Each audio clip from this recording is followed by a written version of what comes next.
ఉప్పుతో మీ ఇంట్లో ఇలా చేస్తే చాలు. దరిద్రం పోయి అదృష్టం పట్టడం ఖాయం. మామూలుగా ఇంట్లో ఎప్పుడూ పాజిటివ్ ఎనర్జీ ఉండాలని అందరూ కోరుకుంటూ ఉంటారు.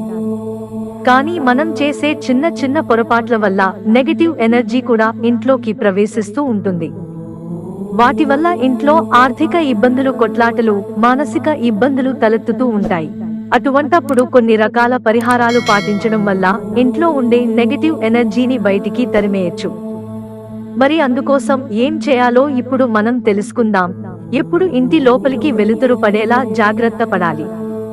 అందుకుగాను కిటికీలు చక్కగా తెరిచి ఉంచాలి. అలాగే ఉప్పును తీసుకుని ఇంటి లోపల ఉన్న అన్ని గదుల్లో ఒక గాజు పాత్రలో లేదంటే ఒక చిన్న పాత్రలో పెట్టి మూలలో పెట్టడం వల్ల ఇంట్లో ఉండే నెగటివ్ ఎనర్జీ మొత్తం ఉప్పు లాగేసుకుంటుంది. ఆ తర్వాత 48 గంటల పాటు అలానే ఉంచాలి. ఆ తర్వాత ఆ ఉప్పును తుడిచేయాలి. అలా చేస్తే కనుక ఇంటి లోపలి నుంచి నెగటివ్ ఎనర్జీ బయటకు పోతుంది. అలా మీ ఇంటి లోపలికి పాజిటివ్ ఎనర్జీ వచ్చేస్తుంది. చాలా మంది ఇంటి లోపలికి గాలి రాకుండా ఉండేందుకుగాను కిటికీలు, తలుపులు మూసేసి ఉంచుతారు. కానీ అలా చేయడం వలన మీ ఇంటిలోనికి ఫ్రెష్ ఎయిర్ రాదు.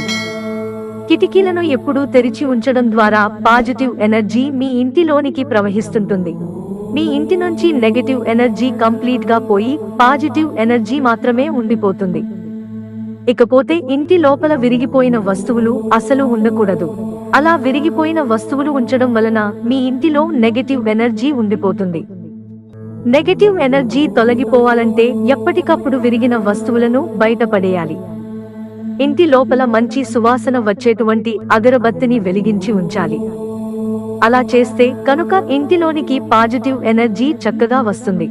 సాంబ్రాణి వేయడం కూడా చేస్తుండాలి. తద్వారా మీ ఇంటిలోనికి సానుకూల శక్తి మాత్రమే వస్తుంది. ఈ చిట్కాను ఫాలో అవడం వలన చక్కటి ఉపయోగాలుంటాయి. మిత్రులారా, వీడియోను లైక్ చేయండి, ఛానల్ సబ్స్క్రైబ్ చేసుకోవడం మర్చిపోకండి. ధన్యవాదాలు.